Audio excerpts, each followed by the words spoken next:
Olá, meninas do Cafezinho da Tarde. Bem-vindas aqui ao nosso podcast número 18 do nosso ministério. Nesse tema, maternidade intencional bíblica, no nosso estudo Bem-aventurada.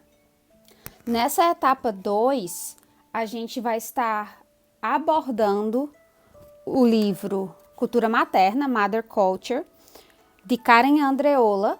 Esse livro não está traduzido para o português ainda, mas eu estou tentando fazer um resumo de como esse livro tem tocado a minha vida, com citações do livro e compartilhando um pouco da minha própria história com vocês nesse quesito. Então, puxe uma cadeira, pega seu cafezinho e vem aqui compartilhar um pouquinho do que Deus tem falado com a gente nesse tema tão importante para o lar, que é a maternidade intencional bíblica. Este podcast ele vai dos capítulos 23 até o 30. Karen começa falando: querida educadora no lar, não se desencoraje pelo caminho desigual e desnivelado. Nós mães sabemos, né, que a maternidade muitas vezes ela é um caminho totalmente desnivelado. Às vezes a gente está em cima, às vezes a gente está embaixo, às vezes a gente sente que está num vale, às vezes a gente está no topo da montanha. E isso tudo durante um dia só, às vezes um período do dia só. E ela nos encoraja, né, a não estar se desencorajando. Ela diz: desafie as suas forças e tenha paciência com as suas fraquezas. Dê aos seus filhos espaço para crescer, refletir, observar e considerar. Beatrix Potter fala assim: sou grata por nunca ter sido enviada à escola. Ela teria me tirado alguma originalidade. A personalidade de uma criança é algo sagrado. Ela é dada por Deus. As crianças, assim como as mães, precisam de quietude para imaginar. Permita que a criança tenha a comida que ela requer nas leituras de história e que a literatura, naturalmente junta a história e imaginação, façam o melhor sem a nossa ajuda. Abraham Lincoln diz: eu tenho sido levado muitas vezes aos meus joelhos pela convicção muito pesada que não tenho outro lugar para ir. Não tenha medo de ficar só, pois é nessa hora que a criatividade acontece. A maior alegria da vida é a convicção que nós somos amados. Amados por nós mesmos, ao invés de apesar de nós mesmos. Victor Hugo. Nessa parte dos capítulos, ela fala um pouco sobre a importância de respeitar a personalidade da criança, respeitar a influência que os livros vivos, né, que nós lemos para as crianças, que nós lemos para os filhos, possam estar moldando a criança, e a importância da oração. Então, ela começa a falar da importância da oração na vida das crianças. Provérbios 16, 24 diz o seguinte: as palavras agradáveis são como um favo de mel, são doces para a alma e trazem cura para os ossos. Provérbios 15, 4 o falar amável é árvore de vida, mas o falar enganoso esmaga o espírito. Isaías 30, 15 diz: diz o soberano, o Senhor, o Santo de Israel: no arrependimento e no descanso está a salvação de vocês. Na quietude e na confiança está o seu vigor, mas vocês não quiseram. Salmo 119, 147. Antes do amanhecer me levanto e suplico o teu socorro. Na tua palavra depositei a minha esperança. Salmo 38, 9. Senhor, diante de ti estão todos os meus anseios. O meu suspiro não te é oculto. 1 Pedro 5, 7. Lancem sobre ele toda a sua ansiedade, porque ele tem cuidado de vocês. Nessas referências específicas, a gente vê sobre a importância do falar amável com as crianças, para que a personalidade da criança seja encorajada, para que nós não esmaguemos o natural da criança com as nossas palavras ásperas. Outra coisa é a questão do nosso pedir a Deus por ajuda, né? Eu sempre falo que uma das coisas maravilhosas que Charlotte Mason fez por mim foi compreender que o Espírito Santo, ele não é o meu ajudador no meu trabalho. Eu sou uma ajudadora do Espírito Santo no trabalho dele. O trabalho é do Espírito Santo na educação das crianças. E a responsabilidade de obedecer a Deus é minha, mas a responsabilidade do fruto que vai vir disso não é minha. Então, o Espírito Santo é quem faz a obra. Nós apenas cooperamos com o trabalho dele. Isso tira das mães um peso gigante que eu coloquei, né? Eu, Karina, coloquei nos meus ombros a partir do momento que eu me tornei mãe. E me deu uma leveza na maternidade que eu tinha perdido. Na verdade, eu nunca tinha tido, porque eu tinha colocado esse peso de que tudo que aconteceria com os meus filhos ou que eles agissem era reflexo de quem eu era. E não é assim. E eu aprendi, eu acho que esse foi um dos grandes presentes que a Charlotte Mason, a ideia, né, de ensino dela, fez por mim. George Miller fala que o começo da ansiedade é o fim da fé. E o começo da verdadeira fé é o fim da ansiedade. Os salmos são ótimos exemplos de orações honestas. Orações mudam as coisas e nos mudam. Karen Andreola fala que as orações são as asas da nossa alma. E é muito importante para a mãe permanecer em oração durante o dia.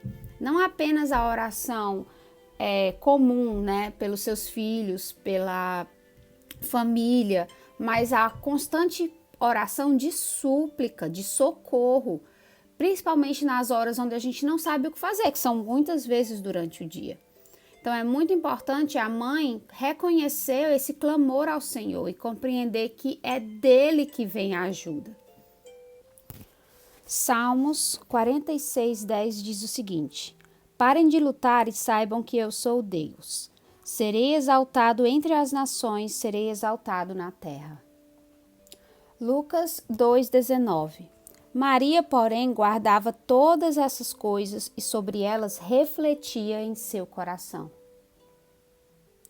2 Coríntios 3:18. E todos nós que com a face descoberta contemplamos a glória do Senhor, segundo a sua imagem estamos sendo transformados com glória cada vez maior, a qual vem do Senhor, que é o Espírito. João 15:1-11. Eu sou a videira verdadeira e o meu pai é o agricultor. Todo ramo que estando em mim não dá fruto, ele corta, e todo que dá fruto, ele poda, para que dê mais fruto ainda. Vocês já estão limpos pela palavra que tenho falado. Permaneçam em mim e eu permanecerei em vocês. Nenhum ramo pode dar fruto por si mesmo, se não permanecer na videira. Vocês também não podem dar fruto se não permanecerem em mim. Eu sou a videira, vocês são os ramos. Se alguém permanecer em mim e eu nele, dará muito fruto, pois sem mim vocês não podem fazer coisa alguma. Se alguém não permanecer em mim, será como o ramo que é jogado fora e seca. Tais ramos são apanhados, lançados ao fogo e queimados. Se vocês permanecerem em mim, as minhas palavras permanecerem em vocês, pedirão o que quiserem e será concedido. Meu Pai é glorificado pelo fato de vocês darem muito fruto, e assim serão meus discípulos. Como o Pai me amou, assim eu os amei, permaneçam no meu amor. Se vocês obedecerem aos meus mandamentos, permanecerão no meu amor, assim como tenho obedecido os mandamentos de meu Pai, e em seu amor permaneço. Tenho dito estas palavras para que a minha alegria esteja em vocês e a alegria de vocês seja completa. João 10:10. O ladrão vem apenas para roubar, matar e destruir. Eu vim para que tenham vida e a tenham plenamente. Efésios 3:16-19. Oro para que, com as suas gloriosas riquezas, ele os fortaleça no íntimo do seu ser com poder, por meio do seu Espírito, para que Cristo habite no coração de vocês mediante a fé. E oro para que, estando arraigados e alicerçados em amor, vocês possam juntamente com todos os santos compreender a largura, o comprimento, a altura e a profundidade e conhecer o amor de Cristo que excede todo conhecimento, para que vocês sejam cheios de toda a plenitude de Deus. Mais uma vez, através das Escrituras, nós vemos a importância de permanecermos em Cristo e na palavra dele para a criação dos filhos. É através de Cristo que jorra toda a sabedoria, todo o conhecimento, toda a força para que o nosso trabalho dê fruto no lar. Karen coloca em 2 blocos aqui, nesses próximos capítulos, as ideias de como podemos encorajar nossa família de uma forma prática. Primeiro, ela começa falando dos domingos. Ela fala assim: vamos usar os nossos domingos como uma ilha de calmaria antes de uma semana ocupada. Quais coisas, O que é que podemos fazer nos domingos para transformá-lo em um dia especial? Histórias dominicais, hinos dominicais, caminhadas dominicais, pinturas dominicais, conversas dominicais, orações dominicais e leituras dominicais. Você pode escolher livros cristãos só para ler nos domingos. Aqui em casa a gente não faz no domingo, a gente faz na quarta à noite, mas a gente tem estudado, tem lido, em família, os livros das Crônicas de Nárnia. Tem sido um tempo muito especial nas quartas à noite, é a quarta da família que a gente faz aqui em casa. Mas você pode fazer isso nos domingos, caso você queira. Nos fins de semana a gente vai para a igreja, A gente guarda o domingo para a igreja 2 vezes ao mês e as outras 2 vezes a gente faz culto no lar. Então, cada família tem suas rotinas e seus ritmos, os ritmos familiares. Mas que a gente tem essa consciência que a gente pode utilizar esses dias de descanso como dias especiais para o crescimento intencional da família. Outra coisa interessante que ela fala é como salvar os pequeninos, o interesse pelo aprender. Muitas vezes fica perdido. No Brasil, eu acredito principalmente pela questão da escola, normal, muitas vezes a criança é obrigada a só reter informação ao invés de crescer o músculo do pensamento na escola mesmo. E daí ela coloca aqui como salvar esses pequeninos disso. Dê a eles algo interessante para pensar. Permita que os autores os ensinem. Explore a natureza junto deles. Espere obediência deles. Dê a eles pequenas escolhas e os inspire a servir os outros com o conhecimento já adquirido. Dessa forma, eles vão poder ter o prazer de aprender para compartilhar com os outros aquilo que eles estão aprendendo e criando neles esse senso de comunidade, a importância dele na comunidade. Por último, Andreola fala um pouco sobre a solidão que nós como mães sentimos por muitas vezes estarmos trabalhando entre 4 paredes em casa e nos sentirmos longe de outras mães. Essa foi uma das funções de eu ter criado o Cafezinho da Tarde para encorajar mães, chegar no coração das mães, nos seus lares de uma forma efetiva e de uma forma que ela pode escutar os estudos e aprender de Deus quando ela quiser. Ela não precisa ali estar tirando da família para poder fazer isso. Mas ela começa falando assim, que a solidão é uma dor no coração que apenas amizades íntimas podem dissolver. Podemos encorajar nossos filhos à comunhão e encorajamento através de cartas. Então, ela encoraja você a ter contato com outras mães, outras famílias e estarem se correspondendo por carta. Eu sei que carta é uma coisa bem clássica, vamos colocar assim, que demora, mas é algo especial. E é algo que a gente pode fazer, né? Mandar versículos, mandar coisas para as pessoas colocarem na geladeira, na frente da geladeira, com um magnético, coisinhas assim simples, mas que podem nos abençoar. E o senso de comunidade nos é sentida ao visitarmos blogs de mães como nós na internet. É incrível o que um pouco de calmaria e comunhão de espírito pode fazer para nos encorajar. Provérbios 25 diz o seguinte: como a água fresca para a garganta sedenta é a boa notícia que chega de uma terra distante. Gálatas 6:6 diz o seguinte: o que está sendo instruído na palavra, partilhe todas as coisas boas com aquele que o instruiu. Eu agradeço todas as meninas que vêm compartilhar um pouco comigo do testemunho do que os estudos do cafezinho, né, nesses anos têm feito nas suas vidas. E eu agradeço a Deus por isso. Muitas vezes eu sinto que eu estou falando com o vento, né? Eu estou gravando aqui e nos estudos ao vivo eu tinha como ter esse feedback, essa resposta rápida, porque vocês estavam comigo. E aqui eu só tenho pelos comentários e testemunhos e coisas que são passadas para mim. Mas eu agradeço a Deus por poder conhecer muitas de vocês pessoalmente e outras que eu conheci através do ministério e poder compartilhar um pouquinho do lado de vocês, né, dos anseios e do que Deus tem feito através dos lares de vocês. Então eu agradeço a todas vocês, sinceramente, porque compartilham comigo um pouquinho do que esse estudo e os outros estudos do cafezinho têm feito com vocês, na sua igreja, no seu lar, na sua casa, na sua fé. E eu fico feliz de poder trazer um pouco esse senso de comunidade aqui nessa mesa, junto de todas vocês na fé. Então, muito obrigada por fazerem parte do cafezinho da tarde.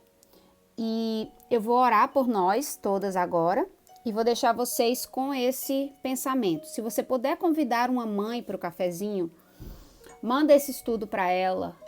Tem muita gente sozinha, gente. Muita gente sozinha, muita gente que, infelizmente, bota uma máscara para se fazer de forte. E que nós possamos ter a compaixão de estar chegando nessas pessoas e estar dizendo: ei, eu também não sei tudo, mas eu quero aprender junto de você, tá bom? Então vamos lá, eu vou orar. Senhor Jesus, nos ajuda a ter compaixão, a ser sinceras, a ser bondosas, a estar orando, entendendo a necessidade da oração por nós, por outras mulheres, pelos nossos filhos, que nós possamos estar imersas na oração diariamente, com um coração de paz em Ti. Perdoa os nossos pecados e nos ajuda a estar cada vez mais próxima a Ti, que é a fonte de tudo que é vivo e tudo que é verdadeiro e tudo que é bom na nossa vida. Em nome de Jesus, obrigado pela Tua palavra. Nós te agradecemos por tudo que o Senhor é e faz. Amém. Um beijo, meninas, e até o próximo podcast. Beijão. Tchau, tchau.